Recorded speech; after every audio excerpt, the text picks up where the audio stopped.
Hello. Welcome to Yoga Talks Podcast. My name is Jay Brown. Thank you for listening. I'm hoping you had a good week.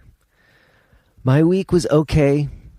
It was rough on some levels and great on other levels all at the same time. My wife worked this week. My wife is freelance and we never know when she's going to get work. She got work this week. She worked almost every day. So that means that I was on double daddy duty. And if anybody listening to this podcast is a single parent, I want to send you special love and respect. It is not easy. And I didn't even have to do it fully myself. She still came home at the end of the night. But trying to do a job and make a living and raise kids all by yourself, it's like, oh my gosh. Whew. But I made it through. That's the good news. And you know what else? Is it just seemed like whenever I hit a moment, whenever my mind started to go in a not so great direction, I would get some communication from somewhere that would make it better. A lot of those communications were from emails, from podcast listeners. And I've been saying this in previous podcasts in these intros, and I'm just going to say it again, that I'm loving the listeners of this podcast. Thank you guys. If you're listening and something in the conversation or something that I say or something that we say stirring something in you and inspiring and you're thinking about it and you want to write it down, just write it down and send it to me. It feels like an exchange is happening and it's really fueling what's happening. So send them. And also to my new friends, all the people who I've never met in the flesh, but I feel like I know some because you took the online course, Gentle is the New Advance, at jbrownyogavideo.com, and you finished the course now, and you sent me emails, and I just want to say what's up. Thank you. I'm glad that you got something from it. What else? Oh, I wanted to say something about what I was saying last week, because, I was dealing with coming back to Brooklyn and like hardships and the water coming down from the ceiling at the center, which happened again, by the way. It happened again this week. The water came down from the ceiling again this week, and this time really bad so that the ceiling tile actually fell in. We had to cancel class. And you know what? I got the text from the teacher that was happening while I was holding a crying baby, trying to get her to nap because she wanted mom and mom wasn't there. Woo! As I told you, it was a long week, my friends, but you were there for me. You were there for me. And I'm going to do everything I can to be there for you.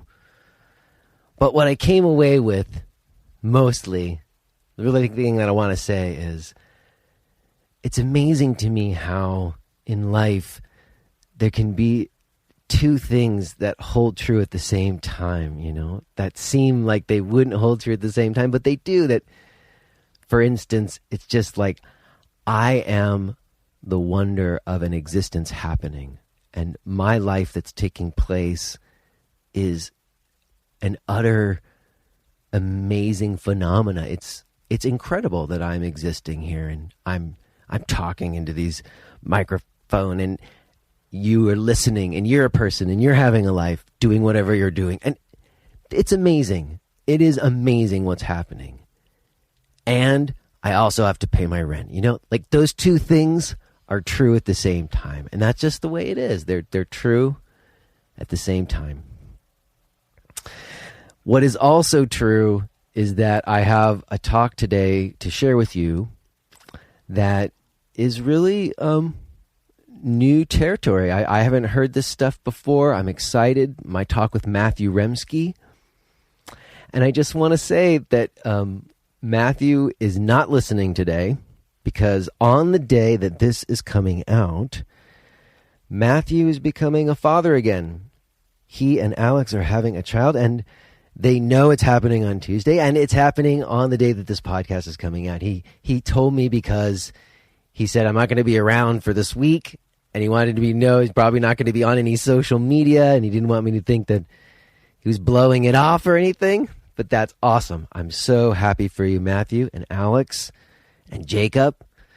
So amazing. Blessings, blessings, blessings. And I wanted to do a little thing in honor, a little something for the podcast listeners, like we did with Mark. We're going to give you a little bit of a special offer. If you go to jbrownyogavideo.com, you can use promo code Remski10 to get 10% off any purchases. So today's talk is really amazing on a couple levels. I have known Matthew for a while, and I think sometimes when you read things that he writes, you don't always get like a sense of the same guy when you hang out with, depending on what you're reading. Like we talk about Family Wakes Us Up, which is one of his books, which is very intimate and transparent. But some of the other stuff that he's put out there that kind of gets picked up on, and I don't know, the things that have been really focused on in terms of his new project, the WAWADIA project, which is what are we actually doing in Asana? And we talk about that. We talk about what people seem to think the project's about and what it is about. But we also learn a lot about Matthew, and I think it informs what he's doing a lot. And I think it's going to be really cool for you to listen to it. So I think that's all. Thanks for listening. On the other side, I've got a couple things to mention. And again, just big love to Matthew and his family on a special day. And love to all the people out there who've been reaching out. So here you go. Let's listen to my talk with Matthew Remski.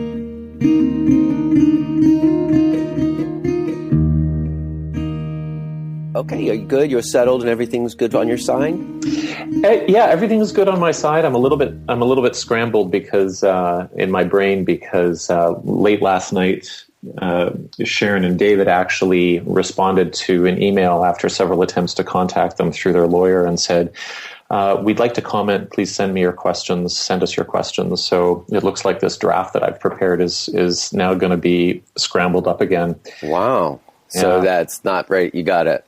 That piece isn't done yet. Not by a long shot. Wow. And you already worked a lot of it, but that's a whole new layer. Totally. So wow. it might be totally juggled. So I dreamt about that all night. Oh, well, it's funny that you started there because that's kind of where I wanted to start with you this morning. First of all, good morning. Good morning. Yeah. And I normally don't record this early. I like to record a little bit later in the day. Oh. And last night, especially, my little one just decided to be up in the middle of the night and thought it was hysterical to kick Daddy in the face and in the stomach while he was sleeping. Yeah, hysterical as in they were laughing while they were doing it. She was so cute while she was doing it. It was the cutest thing ever, but it prevented Daddy from getting some decent sleep. But I bring that up because I know you have a little one too. Yeah, Jacob. Yeah, he's 3.5. 3.5. Wow, and we have a baby is coming in a month. Another baby. Oh, that's right. I forgot. Yeah. Oh my God, that's amazing. You have another one coming in a month. In a month, yeah. At the end of May. Oh my gosh. Well, I have to say I do have two. And the second one is definitely easier. I just think because we're not as scared about stuff. Yeah, I'm sure that plays into it. Which is also another thing. 2 weeks ago, a friend of mine moved from their apartment, and she had all these books that she was just giving away to people. Mm-hmm. And she gave me a copy of Family Wakes Us Up. Oh, okay, cool. And literally like a half hour ago, before I was getting ready to come on to talk to you, I picked it up and just randomly flipped it open. Uh-huh. And within 2 minutes, I was completely choked with emotion and crying. I mean, it's a really lovely book, Matthew. Oh, thank you so much. And it was a joy. It was a delight to write that with Michael. And we were pretty choked through the entire process. Not just because it was a really honest moment that you were expressing, but also just even leaving just a couple letters in a row, like the friendship between you guys was so sweet. And I thought, wow, you don't really get to see men having that kind of intimate friendship very often. Mm-hmm. I don't know, like a lot of men even have that kind of intimate friendship with their fellow men always. That's part of why we wrote the book is we, somewhere early in that first trimester, I think we had lunch or dinner or something like that, and we just looked at each other and said, who do we turn to? He's had children before. This was my first biological child, but we realized that there really is no culture for at least that we have access to of preparation for fatherhood, preparation for parenting in the birthing role, and it's really, I think it's a hole in the culture. I think there are a lot of non-birthing partners who are isolated, who don't understand how their roles are changing or are supposed to change, or what their new responsibilities or this flood of new emotions portends. And so we just decided that pretty much every day we would have a conversation with letters, and so it's this almost epistolary 19th century feel to it as well. I didn't know what to do. I didn't have any preparation for becoming a dad. Exactly what you said was true for me. I did have a close friend who I could have intimate conversation with. We didn't do it as often as you guys did. Yeah. But it was certainly helpful to have some other friend who was kind of going through the same thing that you could talk to in that kind of way, I think I'm not so clear on whether the hole in the culture is surrounding ritual in the sense that, is there something formal that we need? I think in some cases that can help. And perhaps there are church organizations that provide those sorts of formal meeting spaces, but deeper than that, it's really a question of whether or not there's a culture of conversation around preparing for this particular change. And I think you and I are in yoga land, and we're surrounded by. Right, we're a little bit more open in certain ways, I guess. But except that we're surrounded by pre and postnatal classes. That's true. The 80% of the practice population is women, and I think it might be easier for us to see what we're missing in that regard, because I see at least in Toronto a very vibrant birthing community, networks of doulas, pre and postnatal yoga teachers, all kinds of people. It seems like a lot of women come to yoga sometimes for the first time when they're pregnant. Like they're like, I got to take care of myself. And they go, what do I do? They go to yoga or something. Totally, and hope and then we just hope they don't. Hopefully, which class they go to, yes. We'll get to that. Don't get ahead of ourselves. Yeah. Well, the other thing I want to say is you said changing roles, and that's the other thing that me and my friend have always talked about. Like, my dad didn't change any diapers. I changed like 50% of my first daughter's diapers, I think. It's really different. Like, my role as a dad, I think, is very different than the role that my father played. Mm. Yeah, there wasn't there wasn't such a labor disparity in my own house. My dad and my mom co-parented pretty evenly, so I had some good modeling for that. What I didn't get was the sort of time and conversational rhythm around these things that I think is so important, and it's hard to come by.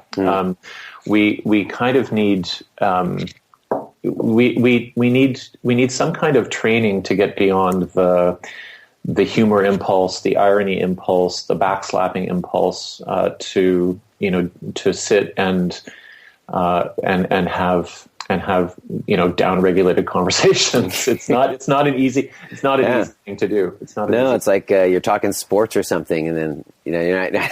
No, you're not talking. You're not talking your intimate feelings about the fact that you're about to become a dad or something. Yeah.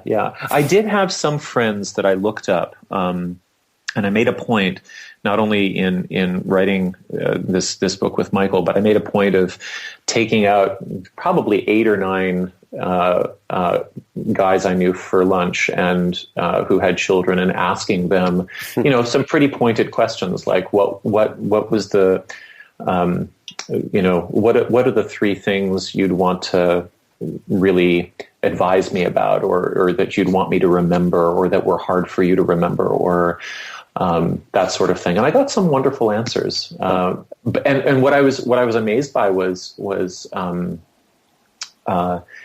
that everybody was so gratified at being asked. They were like, "Oh, you care?" Like, "Oh, I thought, well, let me that's true. think." I don't think that men are usually asked about, like, I don't know. I've never heard that kind of conversation happening among my friends necessarily. Yeah.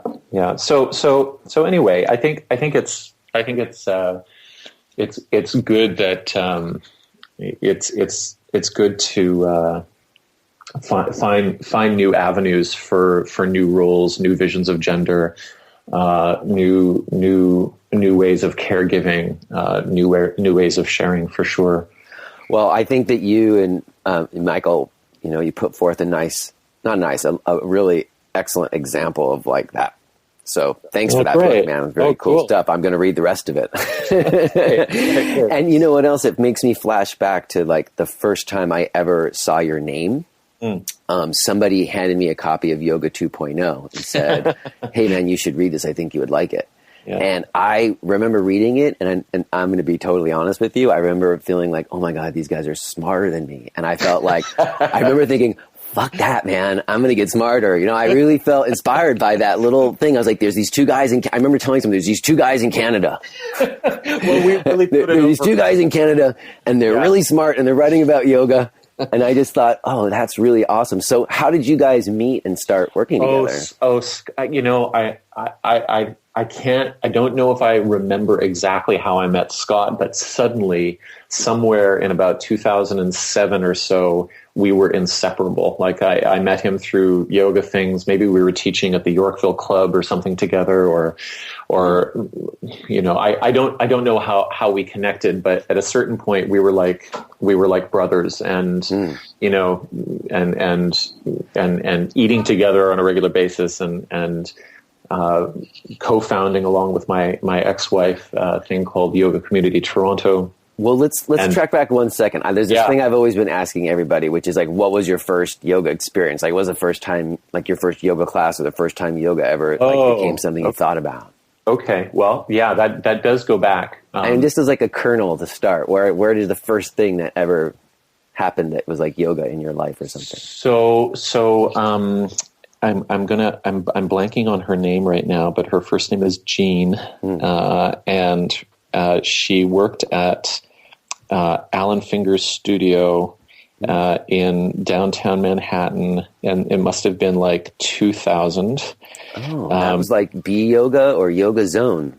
I think it was Yoga Zone, and Jean. Oh, what's her last name? I think she was featured in the VHS tapes they were releasing. Oh, wait a second. That's Jean Kerner. Okay. Yeah. So wait a second. Your first yoga class was in 2000 in New York? It was in New York. Now the deal is that, and it's linked to, it's linked to leaving the Asian Classics Institute organization, which is headed up by Michael Roach. Oh, so wait, you didn't do yoga until after that? Until after that, yeah. I came to yoga through meditation, which downregulated me quite a bit. And what do you mean by that? I don't know what is downregulated. Yeah, it allowed me to observe myself in a different way than writing had. I'd been a writer since I was 14 years old, but writing is deeply contemplative, even meditative for me. It always has been, but Of course, there's always production. There's always something driving cognition forward. And the meditations that I learned through this strange version of Tibetan Buddhism from 96 through till 2000. And how old were you in 96 when you started doing that? I would have been 25 years old. So you were 25, and then did you start studying with Michael Roach straight away? I did, although there were other teachers as well. And I also, about halfway through my association with his group, I started going to Howell, New Jersey to study with his teacher, Gen Rinpoche Losong Tarchan, who was actually, a straight-laced Tibetan Gelugpa monk, abbot, monastery abbot, and he had been one of the examiners, I think, for His Holiness or something like that back in the old days.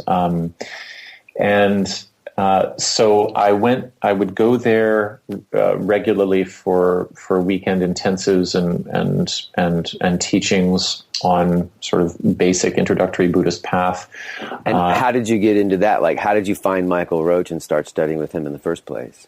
He came to Vermont. I was in a deep depression. He rolled into a church that his organization rented. He strolled in with, this gaggle of bright, shiny, kundalini jerking acolytes, who, including Christy and Aura and Rob Haggerty, who's now... She was there. Christy was there when you first met him.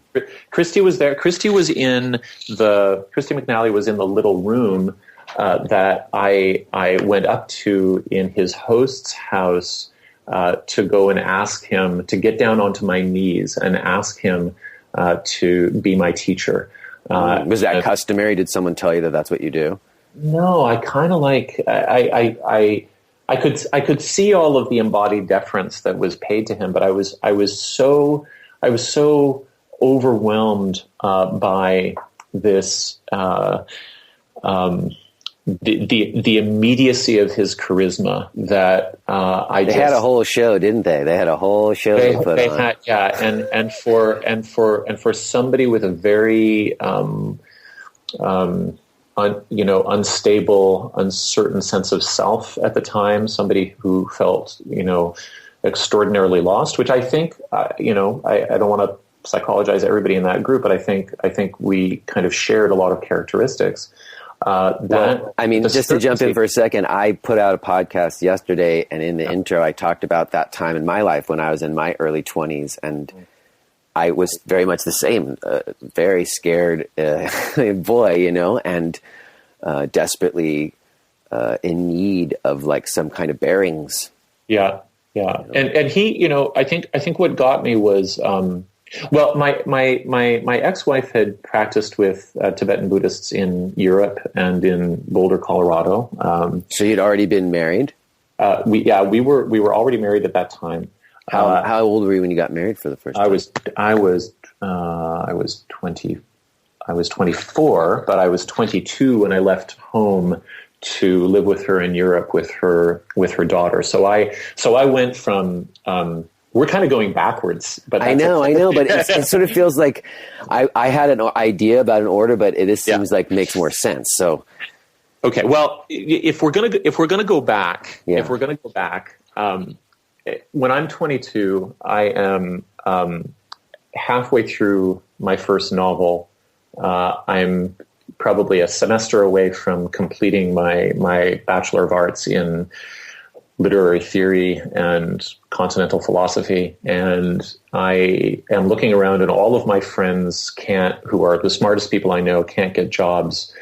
I'm probably clinically depressed, but it's not in my family culture to even think about reaching out for help. It didn't occur to me to go for therapy or to, I think that to go back even farther, my own Catholic upbringing had really encouraged me to frame my inner trials in terms of a religious narrative that didn't really need any outside input. God was going to take care of it? Well, if God wasn't going to take care of it, everything would be resolved in, glorious blood and gore anyway. Like, it wasn't about being taken care of. It was about penance. Yeah, well, but that suffering made sense. It made sense, and it was connected to love. So there wasn't a lot of pragmatism around. Okay, well, what exactly am I doing to myself, or am I doing in my interpersonal relationships that I can understand a little bit better, so I can relieve some of this pressure? Those weren't the questions that I was asking. It was more like how did Jesus or this particular saint manage to bear this? That was the question that I was trained to ask myself. And so I find myself in a very kind of charged emotional state, and I meet my now ex-wife, and she offered a completely different pathway, and I kind of said she was studying Buddhism, right? She was studying Buddhism. She was living in Europe.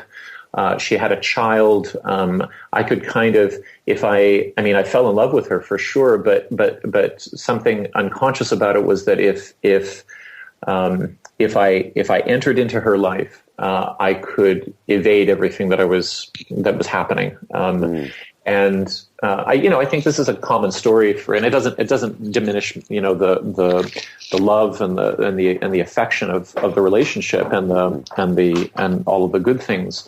But it also explains maybe why it didn't last, right? Yes, it very much does. It very much does. So I'm getting ready to drop everything, to leave my work, to leave school, to literally drop out and not finish school. Not finish school. Huh. And as soon as I decided to do that, I started to have grand mal seizures, and like full panic attacks. No, not panic attacks, like seizures, where I would I would be writing at my desk.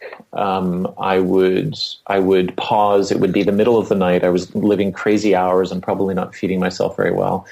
I would stand up. I would feel myself start to jitterbug and then fall. And then I would wake up several hours later with all of my furniture on the floor, my books on top of me. I was never seriously injured, but this happened over and over and over again over the period of about 6 months. Whoa. And you didn't think that you should see somebody about that? Well, I finally did. I finally did. My aversion to outside help did not extend to more than 6 months of apartment renovation, seizures. So I went and I saw a team, a parade of neurologists, and I did this sleeping test, and I had the EEG thing, and I don't think I've told this story anywhere before, so this is kind of cool. Well, and I don't know. I mean, it just seems relevant.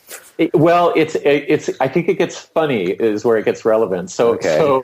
So I don't know. Right now, it doesn't sound that funny to me that you're having these seizures. Yeah. Well, they do a bunch of tests, and what's the word when doctors can't find anything? It's whatever. There was nothing conclusive. I see. They couldn't find anything to put a finger on what it was. I couldn't find anything wrong with me neurologically to figure it out. And after, I don't know what exactly allowed it to resolve, but at a certain point. So wait, you just didn't do anything? At some point they just stopped? They just sent me home, and probably soon after receiving that sort of, inconclusive medical care, it stopped. And do you think it was just someone telling you that there's nothing wrong with you or something? I mean, it's possible that I was so interpersonally enclosed that just reaching out to somebody else for help relieved some kind of internal pressure that some outside. And do you have some sense in retrospect, like why you were having those seizures? I don't know, except that it was probably the period of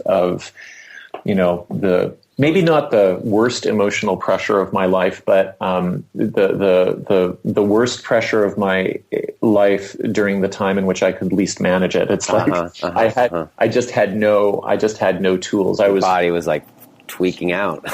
Yeah, I was grasping onto my notebook to try to write down poems in order to get by. Like that's what I was. So after the seizures stopped, how far long after that did you meet Michael Roach? That's kind of what I'm getting to. It's probably 2 years after that. But let me that I found out only in the last year and a half, and this is bizarre to me, is that there's this category of seizure called temporal lobe epilepsy, and because I didn't receive a diagnosis, I don't know that that's what I had, but it's kind of a generalized category. And when I read the accounts of what people experience when they go through that, it seems to line up. But you'll really, I think this is really funny. There's a segment of the population that experiences temporal lobe epilepsy that exhibit consistent post-seizure symptoms or post-symptom behaviors. And the syndrome is named by a neurologist, I think in the 50s or 60s, and his name is Geschwind. It's called Geschwind's syndrome. And the two behaviors that this category of people display, one is hypergraphia, which is like the inability to stop writing. and the other one is hyper-religiosity, but not the hyper-religiosity of somebody who's like intensely faithful, but rather somebody who's like almost in a scientific way fascinated with religious phenomena and maintains a kind of skeptical obsession about it. And when I came across this definition, I was like, wow. That's kind of strangely not coincidental. I'm not a big fan of thinking of my life's work in terms of mental pathology, but I think there might be something there. Well, I did have a buddy in college who, he was diagnosed with panic attacks, and then later on they did realize that it was an epilepsy. It wasn't panic, and they switched his treatment and stuff. But wow, so that's something though, huh? But the other thing is that I associated the seizure with a moment of revelation. So it was always, or a moment of epiphany. It was always while I was writing. It was always while, I was gazing out into the night sky from my apartment window. It was always while I'd have like these cheap paraffin candles on, and I'd be gazing into the candle flame, and there was something not only medieval, but very, very spiritually ambient about the moment that these things would happen. And it would always start with some kind of tingle in my spine, and I could almost predict that it was happening. And so when Roach walked in with his geese, who were demonstrating these kriyas, snapping their heads back while he was speaking, rolling their eyes back into their heads. I was looking, and I was like, I know what you're on about. Like I kind of get this, and it provoked a kind of lifelong fascination for me with subtle body phenomenon, whatever the subtle body is, whether it's neurological discharge or And so you don't think of those experiences that you had as mystical necessarily, or do you? Oh, well, this is the thing, is that I think my practice of yoga is. I mean, you hadn't done any yoga at that point. No, thinking and writing and being you. but now I would say that my experience of yoga is really rooted in not being able to know whether or not it was epiphanic or pathological. Like, what's the first word? I don't know what's the first word mean? Revelatory. Okay. I don't know whether I think that my yoga is about exploring the gray zone between the mystical and the wounded, and I don't know where you find that line. A lot of people theorize about it. A lot of people, especially through the 70s and 80s, who wrote about, spiritual emergence and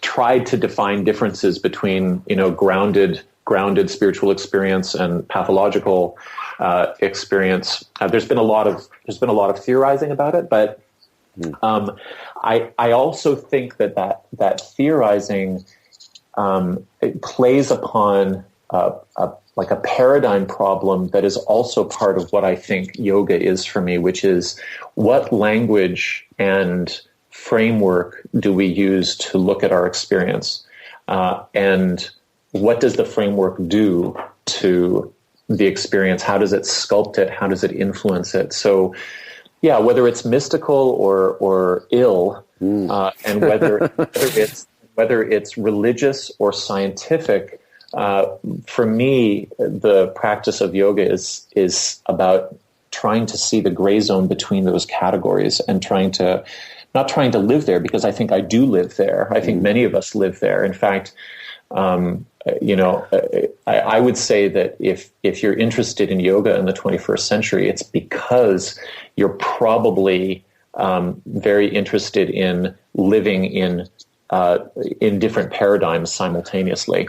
Well, that's interesting. When I hear you say that, for me, yoga practice always has to do with where someone sorts out the thing that they need to sort out for themselves. Yeah. And so when you say my yoga is this gray zone, that's where you need to sort it out. That's where your yoga is, Yeah, and if it has any relationship to, this is a big discussion, but if it has any relationship to the wonderful wisdom literature of India, that we can get to that. We can get into the roots when we get to WAWADIA. We're not there yet. You might be jumping ahead a little. Not really. But if it has anything to do with this beautiful Sanskrit word yoga, for me, if we understand that word to imply conjunction, I'm really interested in where the gray zone is, and how a religious and a scientific paradigm get pulled together, begin to talk about the same thing or not talking about the same thing, create friction against one another. That's like in the body, the difference between compression and extension. There's like a yes, very interesting. Sthira Sukha. Yeah. Well, listen. So now I want to hear about what happened when you bowed at the feet of Michael Roach at his hotel room or whatever. Like, you took it upon yourself to go there to ask him to be your teacher. I bet he loved that. He loved that. He loved that because what's primarily unexamined in the charismatic dyad is between teacher and student is of course transference and countertransference. For me, I just loved him because I thought he embodied a kind of older version of myself, somebody who had been, had taken the steps ahead of you. Yeah, who had been raised Catholic, had dealt with a bunch of tragedy, had searched around for answers, who loved Neil Young, and who learned how to be a different type of human being. And that's like, he was your perfect guru. So perfectly similar to me and perfectly other in the sense that he he had somehow taken on a completely different identity, but he had left some sort of American, from Tucson, Arizona guy intact, and we could talk about baseball or whatever. And well, I also feel compelled at this point, and I know you know this because I've told you this, but I feel like for the listeners of the podcast, I have to full disclosure, I knew Christy McNally in college, which is wild. Yeah, and when I was a freshman, we met really early on, when we first got there. We were freshmen, and we became friends, and I fell totally in love with her. And we had a romance of sorts, but she was way ahead, emotionally and sexually or whatever. She was way ahead of me. I was kind of this young, inexperienced, squeaky boy, and she broke my heart terribly. But I always remember her, and so I have this memory of basically, I'll just be full disclosure, she and I took mescaline together one night. Wow. We had this one night where we took this mescaline together, and I just always remember that side of her. And then even after that, before she was with Michael Roach, she spent a lot of time with a very close friend of mine named Ara Babajan, who, they were boyfriend and girlfriend for some time. And so I saw her a little bit then, and that's when she kind of got into yoga, and we were both teaching yoga. But I don't know, later on when she was with Michael Roach, a fellow student mentioned to her that he was studying with me, and she asked him to ask me if I would come to one of their teachings. So I went to one of their teachings at Pure in Manhattan. And they were teaching from the Hatha Yoga Pradipika. And they came in, and I was really freaked out because they came in and everybody bowed at their feet and threw flower petals. And I was that's Christy McNally. I took mescaline with that chick in college. And everyone was calling her Lama Christy, right? Yeah. And then what really got me is once they got through all that and they started doing teachings, first of all, she had really adopted his speaking patterns, which I thought was really strange. And then she also the teaching that they were giving, the primary teaching that they were giving is that you have to serve your lama. Yeah, we got to talk about it. And I thought, my first thought was oh, really? Isn't that convenient when you're the lama? Yeah. The importance of it. And then afterwards, I went to everyone would have their little audiences with her, and I was just so weirded out. And I had a little audience, and she did, for a moment, it almost felt like she broke it a little bit with me. I had a little moment where she was acknowledged, yeah, you know me from before this or something. Yeah. And I had a different life. And there was a little glimpse of the old Christy in there or something. I thought, oh, that's so weird. And, Yeah, I mean that statement, how complicated or how convenient that is when you're the lama. We can finesse that to recognize that people like Christy and everybody who is in that circle, all of the ladies, so to speak, including the person who's been in the news most recently, Lady Ruth Laura Manenti, that elevation is simultaneously a subjugation because while he's calling her, he's dubbing her first Lady Christie and then Lama Christie, he also is not letting her, now apparently it's consensual, but of course he's 21 years older than her and the head of a major organization, but he... she can't be more than 15 feet away from him. They're going to eat off of the same plate. I remember traveling with them through India, and she'd have to wait outside the privy so that while he was going to the loo, because she couldn't be apart from him. And the thing about the name, the thing about Lama this or Lady that or Holy so-and-so is that it boxes the person into a performance of a false self. And I imagine that having taken mescaline with this person and had a relatively transparent, probably, kind of, what are those Linklater films like All Through the Night or whatever? Yeah. Had kind of had a youthful, transparent, probably intersubjective night. Probably what was weirdest, I don't want to put words in your mouth, but was seeing this performative shell. that could only for a moment crack open when you actually went to have a personal word with her. I think that's right. I think there was a sort of formality and a pomp and circumstance to what was happening around them that seemed to, I don't know, shield her from having to be her. I don't know that not only that, but it forces her to be the object of his attention in a particular way. Like it's very, very sly actually how this happens, and I don't think it's conscious. You think he just deluded himself? I have given up. Honestly, I have given up on guessing at intentionality. I believe that these situations are permeated by intergenerational trauma and violence and all kinds of unconscious impulses. Yes, it's efficient and sometimes worthwhile to label some people as predators, or to say, that's predatorial behavior. But I think it's really, really difficult to armchair label from a distance. I think it's a lot more effective and useful to look at the group dynamic, to look at how power flows, and to recognize that anybody who needs to take power like that is profoundly wounded. Anybody, and what the person who made me understand this the most is a guy named Dan Shaw, who. So that's a good question to tie in. Like, when did you studied with him for several years? You said 96 till when? Till 90? Till he went into retreat in 2000. I see. And until he went to retreat, we were still on board? No, I probably I was only in my on my knees phase for about the first year and a half, and then the second year and a half, it was like, okay, I'm kind of ensconced in this organization, and there's going to be a lot of social capital that I'm going to lose by leaving, and people are going to judge me. I'm going to lose a whole bunch of friendships, and I don't have a lot of friends anyway, and.